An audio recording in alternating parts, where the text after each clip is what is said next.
Beerzerker here. Alright, Dab. Maibock. Your Bach. We all should have this Bach.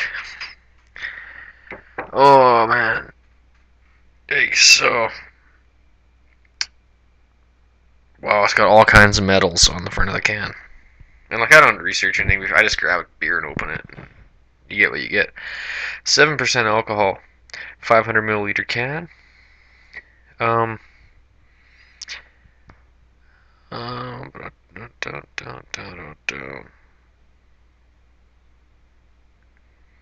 Brassy. I see that all over European beer cans.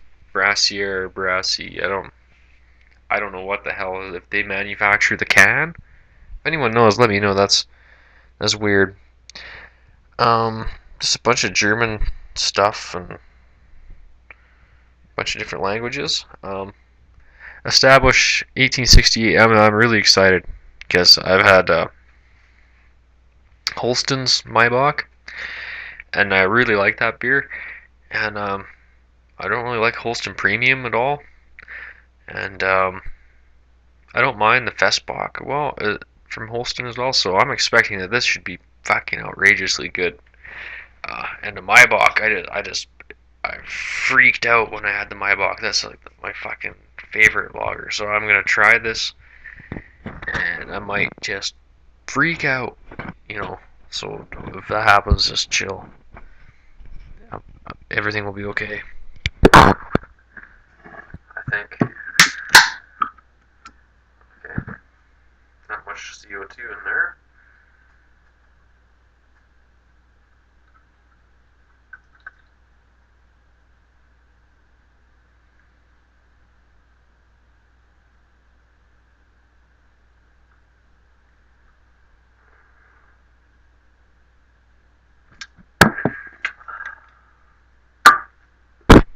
Okay, so I don't know anything about Dab. It's from Germany. Um, 1, 2, 3, 4, 5, 6, 7. There's 8 medals on the cover. On the label. Huh.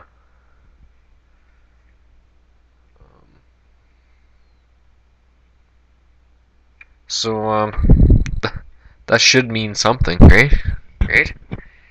And I just had a Belgian beer that was like 6.5%. Now we're gonna drink this 500 ml 7% lager, and I'm gonna go to bed after that. Okay. Okay, so really creamy head on top. Starting to get like meringue-like, but the bubbles are actually a little bit larger than normal. It is a pretty decent head for a lager. There's your color shot. It's just it's a little bit on the gold side, a little bit tainted, we'll say. There's something going on with this beer. There's a little more flavors than you get with, let's say, your Pilsner. Not, well, don't get me wrong. There's some Pilsners that are pretty packed and got a lot of hops going on, especially with like the Polish ones and stuff. But this beer it's got a little something. I don't know what's going on, but I love it.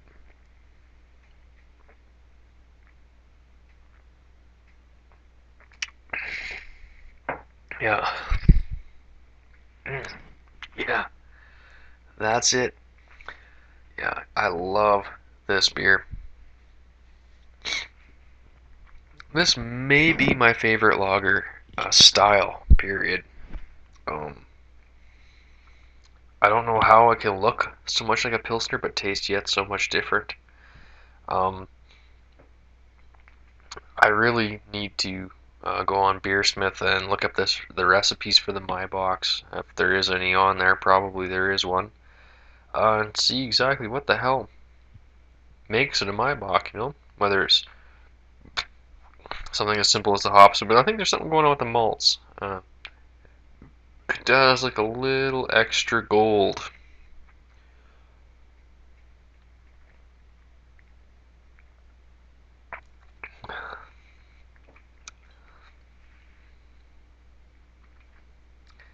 It's extremely drinkable up front, and then you get a lot of the flavors in the back, like on the way out, once you kind of set the beer down after you at the very end of the drink.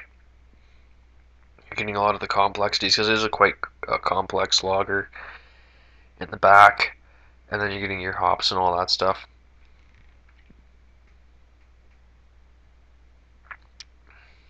And that's where you get the alcohol too. Is when you're done the chug there, you pick up the alcohol. That's what makes this beer so dangerous. Because you could just chug this and you would just think it's like a 4%. You would think it was Coors Light almost until you set the beer down, and then you get all the complex flavors and the alcohol. But still, for a 7% lager, um, and coming from my point of view, and probably most of our points of view, when I was younger, we didn't have the craft beer, or that I ever knew about, in the liquor stores that I went to. We had Big Rock from Calgary, and that was the only ale I had ever tried. Ever. It was like whatever Big Rock was selling. Like they might have had Warthog back then, and traditional ale, a traditional brown ale. And then all the other things we had were these type of imports. We had a few big name German and imports from Poland and Germany and stuff. And so,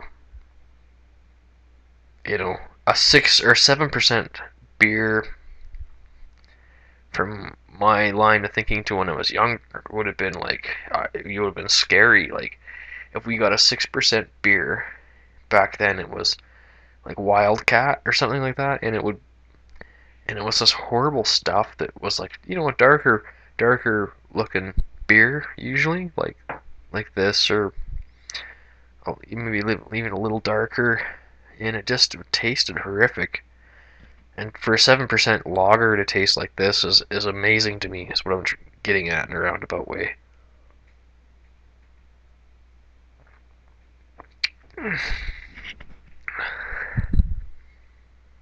It still tastes a bit strong, but there's so much good maltiness with it. The characteristics of the malt are so nice, and it is a spring. I believe this is brewed for the springtime. It's traditionally a spring beer, which will put you, if that helps you associate. If you're watching this, you probably already know. There's certain beers that are winter beers and summer beers and lawnmower beers. A lot of people refer to them as that. This is a lawnmower beer, but try not to chop your foot off after drinking a couple of these mowing your lawn.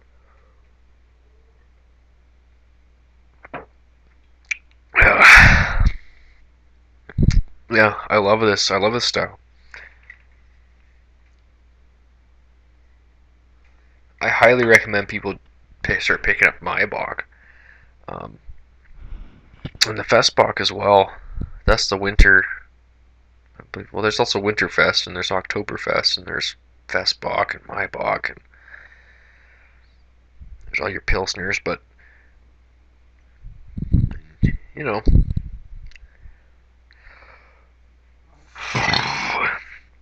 If you haven't tried Maibock, you have to try Maibock. There's also Hellebock, I think. There's a bunch of Bocks, and there's a straight up Bock, right? I believe. I haven't had one of those, though.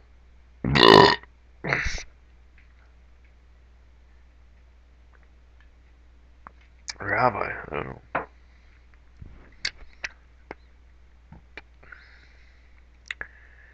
Yeah, you do get a bit of the alcohol at the end. As for the maltiness, it's really hard to describe. It's kind of, you're getting the bitter and the malty together. Like the hops are very kind of almost floral, um, as opposed to, but there's a lot of bitterness as well. But you are getting some floralness out of the hops, and that kind of makes you think of springtime. And so when you brew beer, if you throw the hops in later in the boil, you get more of a floral effect rather than straight bitter. Or if you just throw them right into the fermenter and don't boil them at all, you get more of your. That's why IPAs taste so perfumey, so floral. because you throw hops right in the primary fermenter with it. Um, like I said, I haven't researched this recipe, so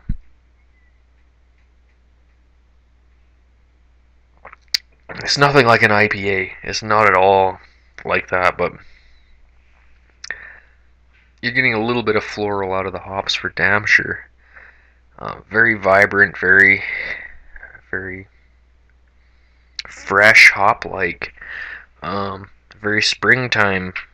Um, and then you get sweetness along with the bitter, which is like a perfect balance. It's just a great style. It's lacing. That to me. That's just kick-ass lacing for a lager. By the way, like a lot of lagers don't even lace at all.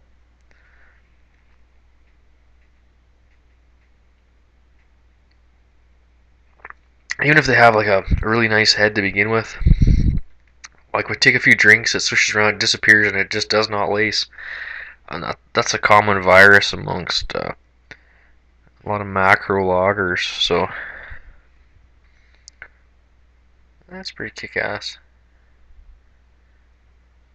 I'm impressed.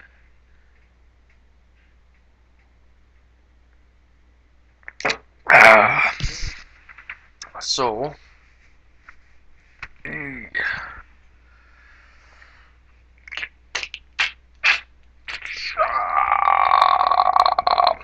yeah, loving it. 500 ml, 7% beer. I'm not as drunk as I'm going to be. I'll finish this beer and then I'm gonna go right to bed. Yeah, that's pretty ludicrous logging or lacing for a lager. So maybe my suspicions uh, of a dry hop aren't really all that unprecedented because there's some hops in that beer if it's doing that. You know what I mean?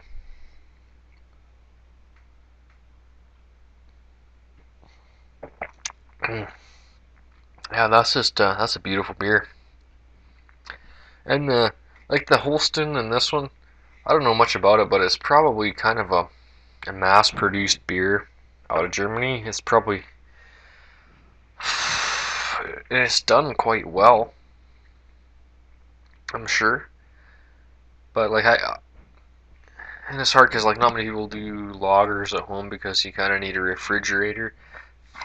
You know, lagers you have to brew pretty cold or cool, we'll say, uh, or they were not going to taste right. I would really like to brew some lagers in the future if I ever get the proper setup. I'm not even going to attempt it uh, without proper temperature control, but I cannot imagine an awesome all grain home brew um, done right of this style of beer would just blow my mind. I'm sure. Um, for those of you that don't know and are beer enthusiasts, I know I'm milking it, just milking it, but pay attention. Um, People say I made some beer. I made some beer. I'll want to try my beer, and then you're thinking no, not at all, and they give you the beer, and you sip it politely, and when they leave the room, you dump it down the sink. That's beer kit beer, and almost all beer kit beer. Even if you get like a bag of wort, a lot of times they put an acid in there. If you counteract that with the pH balancer, which is like baking soda, and those things aren't worth brewing. But guys who start doing all grain, like me and some of my buddies have started doing, this beer, you do it at home, and it's like homemade bread. It is fucking awesome. Okay, so don't let beer kits fool you. If you want to get into brewing beer, just skip the. It's okay to do a couple of kits to kind of get acquainted with the fermentation process and that, but you need to just jump into all grain if you're gonna do it at home. And if you want to do lagers, you have if you're gonna brew beer, you need proper temperature. You cannot brew it hot. You don't brew it in a warm environment. That's a big mistake. And lagers need to be way colder than your ales. So yeah. Oh damn, that is some kick-ass shit. Um, well, I'm gonna 10 and 3/4 that out of 11 because I know there's definitely a better Maibock out there, no doubt. But for beer from the liquor store, and Maibock was on the shelf, it was on sale. I bought it. I brought it home, opened it. It was fucking awesome. So to me, that's a 10 and 3/4 out of 11. Um, Only way that could have got any better if it was the best Maibock on earth, and maybe this is, but I kind of doubt it. But I mean, proof is in the pudding, people. That's a beer. That's like a mass-produced lager from Germany, and it's doing that. I'm extremely happy about it. It was a little bit at the end. It kind of failed a little bit at the end. That cost it that 25% of a point. Um, that's it. Damn, otherwise I would have leavened it. Um, Almost good to the very last drop. Damn it, that's a good beer. You need to try this dab. This dab's tip tap, dab, mouth.